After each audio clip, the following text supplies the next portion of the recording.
Hey everybody, it's Dr. Jackson, and we're going to have another discussion of some sonnets today.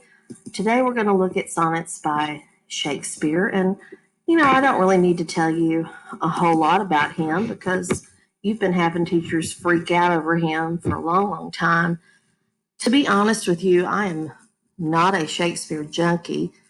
As an English major, I appreciate Shakespeare deeply, but I'm not one of those teachers that you've had in the past who just, acts like nobody else existed. Now, that being said, he's the number one writer in English. He just is.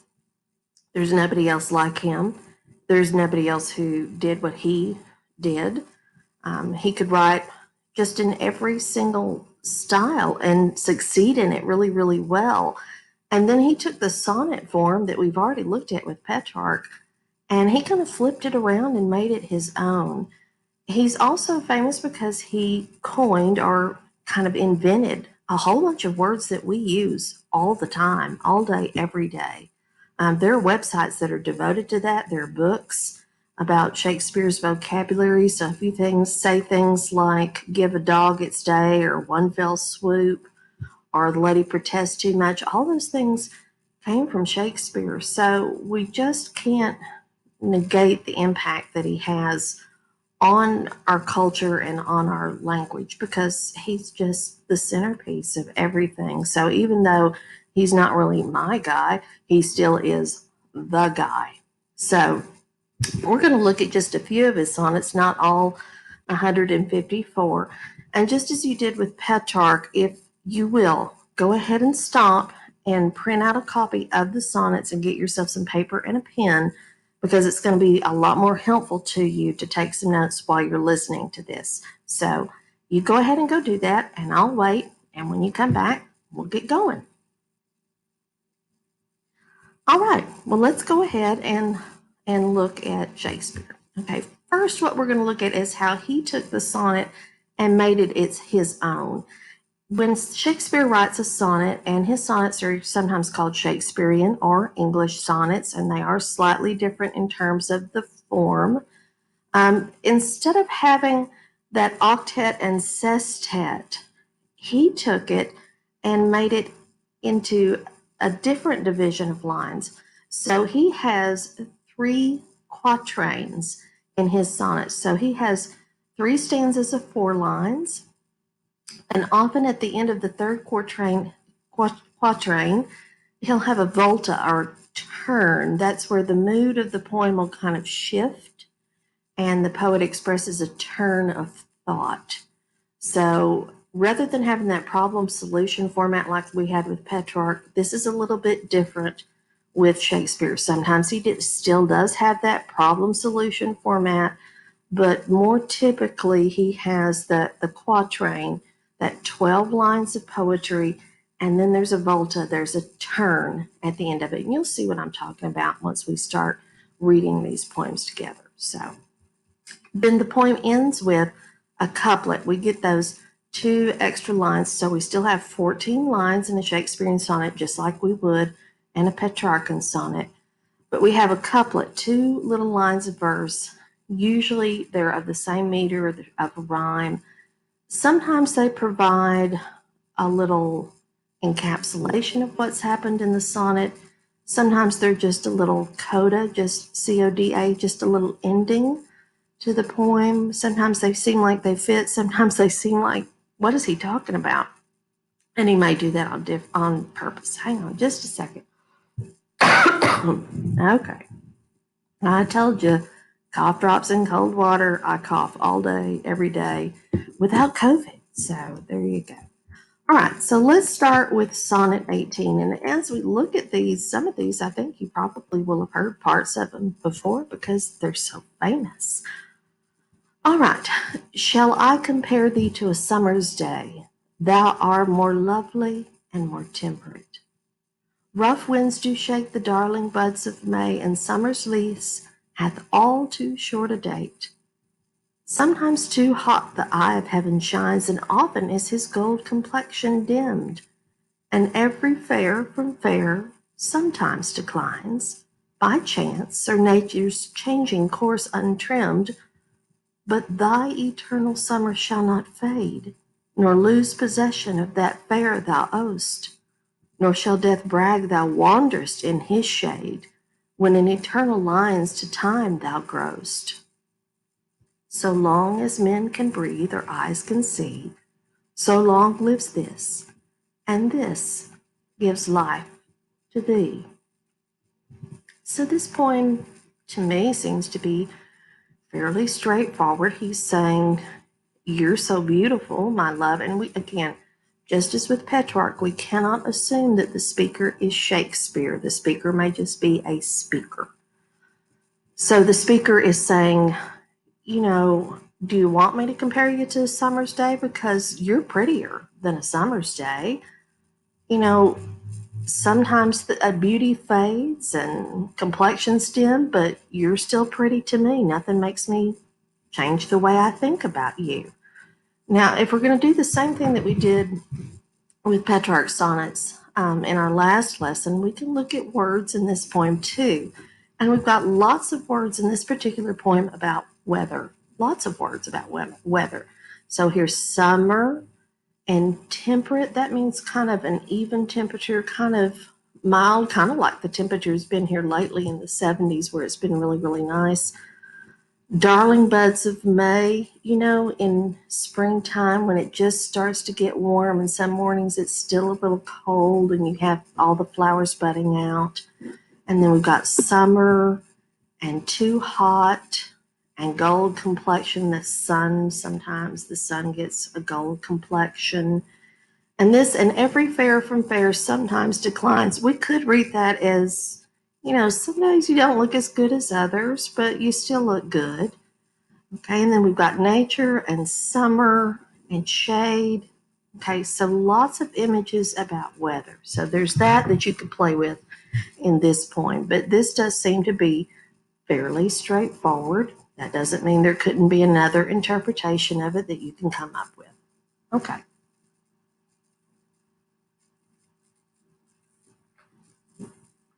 There goes the cold water, friends. All right, let's move on. Sonnet 29. All right, this is a little more complex. All right, when in disgrace with fortune and men's eyes, I all alone beweep my outcast state, and trouble deaf heaven with my bootless cries, and look upon myself and curse my fate, wishing me like to one more rich in hope, featured like him with friends possessed, desiring this man's art and that man's scope, with what I most enjoy, contented least. Yet in these thoughts myself almost despising, haply I think on thee. And then my state, like to the lark at break of day arising from sullen earth, sings hymns at heaven's gate. For thy sweet love remembered such wealth brings, that then I scorn to change my state with kings. Now, this poem to me really does have that volta, that turn. And we start to see that turn happening right about in line 10. Happily, the first part of the poem, the speaker is saying, I'm a miserable wretch. And I'll show you what I mean by that in just a minute. But right here where we have this happily, happily, I happen to think of our happen like I happen to think of you. So it could have a double meaning, happy and I happen to, happenstance. I think about you and it changes my mood. So let's look at the beginning of the poem, because I would think that, I remember how I felt when I was your age, and I would think you could probably really identify with the first part of this poem. I remember feeling those real ups and downs that you feel when you're a teenager. I can tell you the good news is those kind of fade away as you get older. So hang in there, it'll get easier. All right, but let's look at this and think about as if you were a teenager, if the speaker is a teenager like you guys are, and it should really resonate with you. When the speaker says, when in disgrace with fortune and men's eyes, when I feel like I can't do anything right, I all alone beweep my outcast state. Now, I don't know about you, but I kind of do. Everybody has times when we sit around and think, everybody hates me and everybody is better than me and I have bad breath and nobody likes me and I'm just, I'm just useless. That's just a normal human reaction to life, and everybody has those days. Now, that's not true. Your breath doesn't stink. At least I can't smell it from where I am. And you can always use toothpaste, so that's good news. But it's just normal for us to think that. And that's kind of where the speaker's mindset is. So when I'm in that bad mood where nothing is going to make me feel better, I all alone beweep my outcast state and trouble deaf heaven with my bootless cries. You know, that's kind of like saying, "Oh God, why'd you make me like this?" With your bootless cries, it's pointless. Nobody hears you saying that. I'm not saying that if you pray that nobody hears you, but the speaker's saying it just seems pointless for me to even cry out because who's going to hear me? And look upon myself and curse my fate, wishing me like to one more rich in hope. I wish I was like so and so, because so and so, just everything that person touches turns to gold. Featured like him with friends possessed, desiring this man's art and that man's scope, wishing that you had talent like somebody else, or you had this thing or that thing that you think somebody else has. With what I most enjoy, contented least. Yet in these thoughts myself, almost despising, just right when the speaker is ready to really, succumb to a whole bunch of self hate, haply I think on thee. Now, a word about that first part of the poem. If you're sitting around thinking everybody else is better than me, and I have the bad breath, of course, that we've already talked about, we've already identified that, and I've got a pimple on my nose, and everybody's looking at the pimple on my nose, and everybody's better and has better friends. No, they're really not. And they're sitting around thinking the same thing that you are. And just put it aside. I'm always telling my son is y'all's age, he's 17. I'm always telling him, what is today? It's over. It's over. And you have a new day coming to start over again. And that's why I think you go and take a shower at the end of the day so you can wash that bad day off and wash off all those bad feelings. And then you can just move forward. Everybody isn't better than you. That's just ridiculous. You're just finding your way. Be patient with yourself, okay? Be gentle with yourself. You deserve that, okay? And if nothing else, go and eat some chocolate because that never hurt anybody's feelings. I'm just saying.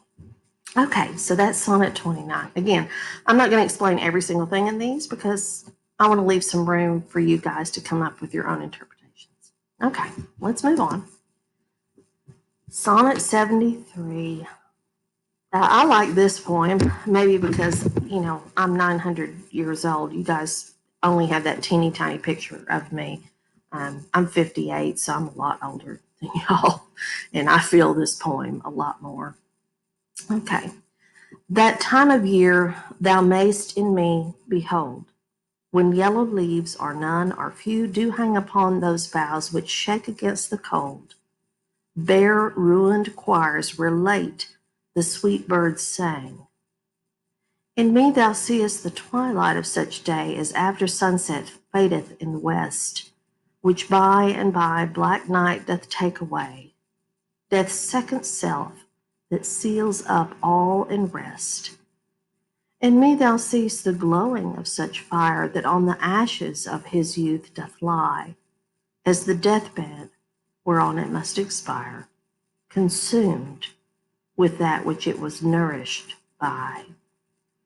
This thou perceivest, which makes thy love more strong, to love that well which thou must leave ere long. Now, one of the most common interpretations of this poem is that we have a couple where one person is older and the other person is much younger. And let me show you in the poem where we're coming up with that idea. And as long as we're still talking about looking at words or looking at themes that are common in these poems, this one has lots of themes of things that are getting old or that are dying.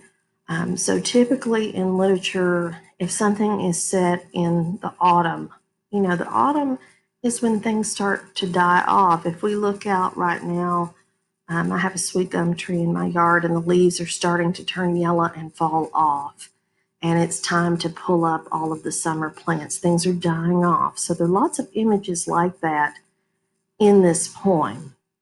So when the speaker starts and says, "That time of year thou mayst in me behold," the speaker's not really talking about a time of year. I'm at that time of life.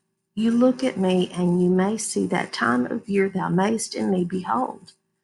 The time of year when it's time for me to go, because death is part of life. Okay, that time of year thou mayst in me behold, when yellow leaves or none or few do hang upon those boughs which shake against the cold. Okay, so this person who's the speaker, ostensibly, we could get from the lines in the poem, is someone who's ill or who may not be going to live for very long. All right? Bare ruined choirs where late the sweet birds sang. So it's kind of like, the branches of a tree when all the leaves fall off. This person is old. Maybe if it's a male person, if it's a male speaker, his hair is thin. Well, that could happen to a woman too, for that matter. In me thou seest the twilight of such day. Twilight is, when it's just almost dark. It's not quite there. There's still a little bit of light, so there's twilight. Now, this line that we're going to look at next, this one's super important, is after sunset fadeth in the west. In literature, when characters are headed toward the west is the literary symbol of death. The sun sets in the west. So anytime a character is heading west, you better pay attention and see, is death on the way? Or are they going to die? Or is somebody with them going to die? Conversely, the east, because the sun rises in the east, is the literary direction of birth, of new life. Okay? And as long as we're doing directions, if you're going north, you're headed toward heaven. And if you're going south, you're headed toward hell. Now, that is in literature. That's something you can put in your little literary toolkit and hold on to it for later. All right, so this person is like a sunset fadeth in the west. So this character, this speaker is gonna die, which by and by means soon, by and by black night doth take away. Death's second self that seals up all in rest. In me thou seest the glowing of such fire that on the ashes of his youth doth lie. So this speaker who is dying, they've had a passionate love, a fiery love, and the fire is still burning. A fire can, exist for a long time and just kind of carry on. And this one has, and it has ashes on it. And the speaker is like the ashes, and the younger person who's going to be left behind is the still fire. All right. As the deathbed whereon it must expire, consumed. Love that word right there, because fire consumes, it burns things up. A passionate love can burn you up, or it can be burned up between two people. This love still seems to be intact, although there's a division, because the speaker and the person he's speaking to seem to know that death is coming.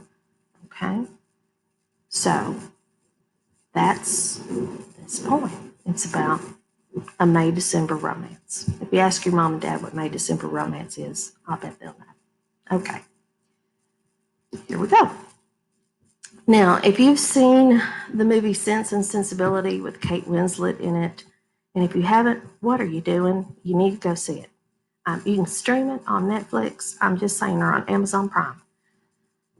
Kate Winslet recites this poem at the kind of toward the middle of the movie. Beautiful. It's a beautiful, beautiful poem.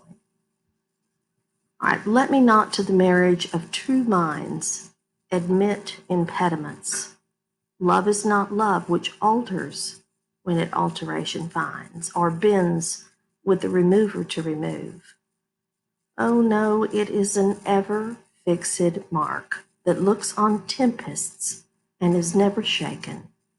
It is the star to every wandering bark whose worth's unknown, although his height be taken.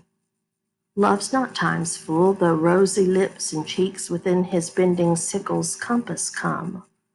Love alters not with his brief hours and weeks, but bears it out even to the edge of doom. If this be error and upon me proved, I never writ, nor no man ever loved. Now, this poem has a lot of images of sailing and seafaring. I'll point them out to you. This first line, let me not to the marriage of true minds admit impediments. An impediment, something that would block your way. So what the speaker seems to be saying, don't let anything come between us in our ability to talk to each other. Let me not to the marriage of true minds. If we have the same mindset and we love each other, let's not have anything that stands in its way. And I'm going to tell you what I think love is. Love is not love which alters when it alteration finds. It doesn't change just because things change. You know, being married can be challenging. I'm sure your folks would tell you, and some of you have folks who've been divorced, or maybe your folks never got married, and that's okay too. Love can be hard, and sometimes people change, and it's hard to accept the change. But this speaker is saying, I don't want anything to get in the way of our love. And I want us to have it in our heads that we're not going to change just because we change as humans, because people change. Love is not love which alters when it alteration finds, or bends with the remover to remove. It doesn't try to force itself away from the object of love. They stay together. All right, now here we come to the sailing image, and I'm going to point this out to you. Oh no, it is an ever fixed mark. See where my cursor is circling around? An ever fixed mark, that would be a star. In Shakespeare's time, they didn't have GPS. They had to use a compass. They hadn't even figured out longitude yet. They would have latitude, but not longitude. They didn't figure that out for about 200, 300 more years after Shakespeare lived. So, sailors would guide themselves by the North Star, by the constellations, by a compass. So love is an ever fixed mark. We want it to be something that we can guide our lives by, that looks on tempest. A tempest is a really bad storm, a really bad one, okay? Like any of the tropical storms that get really out of control. That looks on tempests and is never shaken. It is the star. There's another star to every wandering bark. Now, a bark is another word for a sailor. And I'm not 100% sure why that is. I'm sure it has something to do with something that they did on the ships. But a bark is just another name for a sailor. So it is the star to every wandering bark whose worth's unknown. Well, we don't know how much the stars are worth. We value them because we use them to guide our way. If we're sailors living in, the 16th, 17th century, what else do we have except the stars? It is the star to every wandering bark whose worth's unknown, although his height be taken. Okay, they were just starting to try to measure the distance from the Earth to the star. Of course, they could not have any accuracy because they didn't have the tools that we have. Okay? So love's not time's fool, though rosy lips and cheek within his bending sickle's compass come.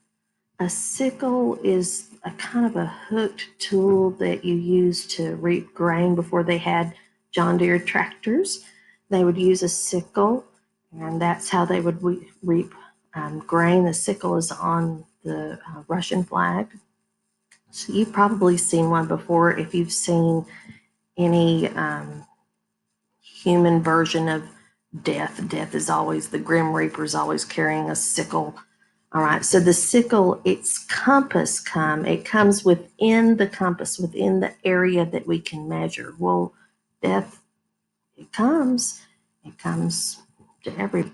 Okay, love's not time's fool, though rosy lips and cheeks within his bending sickle's compass come. Well, you're not going to always look like you do right now. Someday you're going to look like me. That's really scary, I know. It scares me, trust me. Love alters not with his brief hours and weeks, but bears it out even to the edge of doom. Sailors in Shakespeare's time, they hadn't charted every water.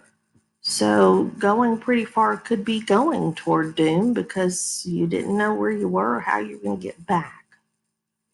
So overall, we're using that metaphor of sailing and directing your life's course with this love, and that you're going to hold love as the steady factor in your life. Okay? Lots and lots to play with in this point. Really great point. Now, Sting, you probably know Sting. He wrote a song years ago that started off with the lines from this poem. Sting's a big reader. He's a big reader. I used to always say that he was my first husband. He doesn't know it, but I do. But whatever. Anyway, aren't you glad you're not around me all the time? Because I'm kind of like crazy. Here we go. All right. My mistress' eyes are nothing like the sun.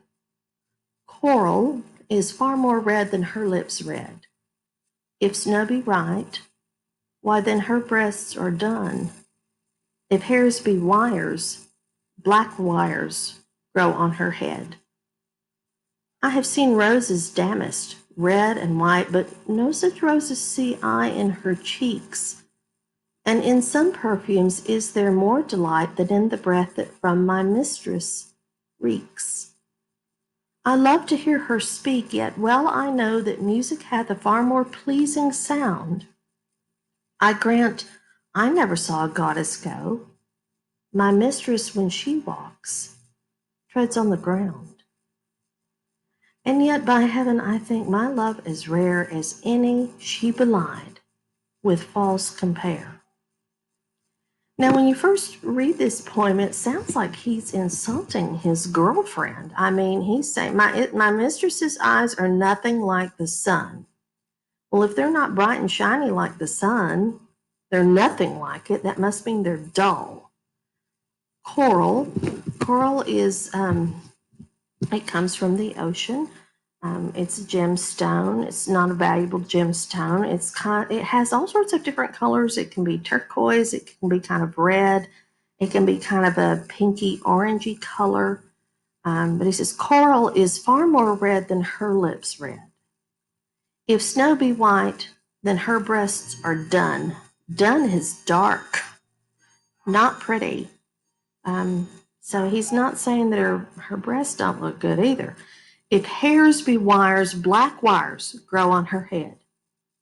So he's saying her hair is not luxurious, it's not golden, it's not the way Petrarch described Laura's hair. This chick's hair is like wire. That's not, she needs some conditioner in a big way or deep oil treatment or something. I have seen roses damasked, red and white. He's seen beautiful roses, but no such roses see her eye in her cheeks. She doesn't have rosy red cheeks. And in some perfumes is there more delight than in the breath that from my mistress reeks. Reeks. Smells bad. Worse than yours. I mean, she needs some scope, something. I love to hear her speak. Yet, okay, there's a coordinating conjunction. Remember, we talked about those a lot with Petrarch. I love to hear her speak, yet now I'm going to tell you what I really think. Well, I know that music hath a far more pleasing sound. So he's saying not even her voice sounds good. And he says, I grant I never saw a goddess go. I'm human. I never saw a goddess. My girlfriend, when she walks, she treads on the ground. And yet, now looky here, friends. There's one coordinating conjunction. There's two coordinating conjunctions. We got a double stop. So it sounds like all I have done in this poem is to totally diss this chick, to totally just slam her. But not really. Because look at this, and yet, by heaven, I think my love is rare as any. She belied with false compare. Yeah, you can't compare her to anybody else. But look at her. She's mine, and I love her. It's almost like those last two lines, those tell us what he really thinks. This is just stuff. And it's almost like you could have an interpretation that he's saying, I know you look at her and you think, I have no idea what you see in this woman. But you don't know her like I do. And I think she's wonderful. Okay. All right. My love is as a fever longing still for that which longer nurseth the disease, feeding on that which doth preserve the ill, the uncertain sickly appetite to please. My reason, the physician to my love, angry that his prescriptions are not kept, hath left me, and I desperate now approve. Desire is death which physic did accept. Past cure am I. Now reason is past care. In frantic mad with evermore unrest, my thoughts and my discourse as madmen's are at random from the truth vainly expressed. For I have sworn thee fair and thought thee bright, who art as black as hell, as dark as night. Now this poem is the exact opposite of the other one. I thought you were great. I thought you were wonderful. And I find out that you are the face of death.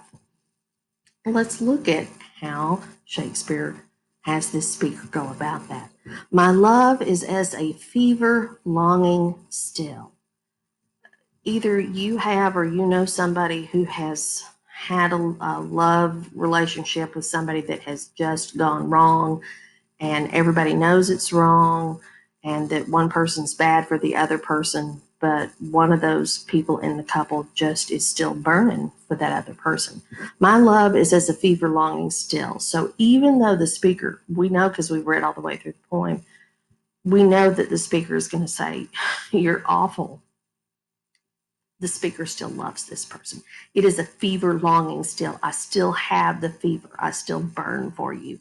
For that which longer nurseth the disease. Now that should be a big warning to us. And if you're looking for themes in a poem, this one has themes of fever and illness and medicine, and the medicine's still not working. For that which longer nurseth the disease, feeding on that which doth preserve the ill. I can't seem to break away from you because there's something about this dysfunctional relationship that feeds my sickness, and I seem to need the sickness even though I know it's bad for me. The uncertain, sickly appetite to please. My reason, the physician to my love. Now, that's an interesting line. You could interpret it that, sometimes people do self-talk of, if you really knew what they were really like, you wouldn't think that they were really, really bad. Or I'm going to go on a limb here, friends. Girls are really bad about thinking that if they love a guy, that the guy will change. No, he won't. No, he won't. You're going to have to let that go. So girls will say things like, if he really loves me, he won't do that anymore. Yes, he will. Yes, he will. You're going to have to let that go. My reason, the physician to my love. Okay, that makes sense. Angry that his prescriptions are not kept. So even though I've said to you, now, honey, don't do that anymore. We talked about that. Don't do that anymore. And the other person just keeps right on doing what you prescribed to them not to do. Angry that his prescriptions are not kept, hath left me, and I desperate now approve. Desire is death which physic did accept. that my desire for this person is killing me. It's bad for me. I don't know how to get rid of it. I'm addicted to it. Past cure I am. Now reason is past care and frantic mad with ever more unrest. My thoughts and my discourse as madmen's are. Now I'm so caught up in the crazy that I can't get out of the crazy. It doesn't even matter if somebody has a real rational discussion with me. I'm so caught up in the dysfunction of this that I can talk myself right back into this bad situation, even though I know it's bad for me and that other person hasn't changed. Okay? All right. If you are in a bad, abusive relationship, talk to an adult. Get out of it. It will not change. That bad person is not going to change because you love them. They won't. Talk to somebody. Talk to me if that's the only person you have. Email me and we'll talk. Get out of it. Okay. That's the end of it. And now I can stop preaching at you. If you have questions, send me an email. You guys know how to get me. And I will talk to you next time. Okay.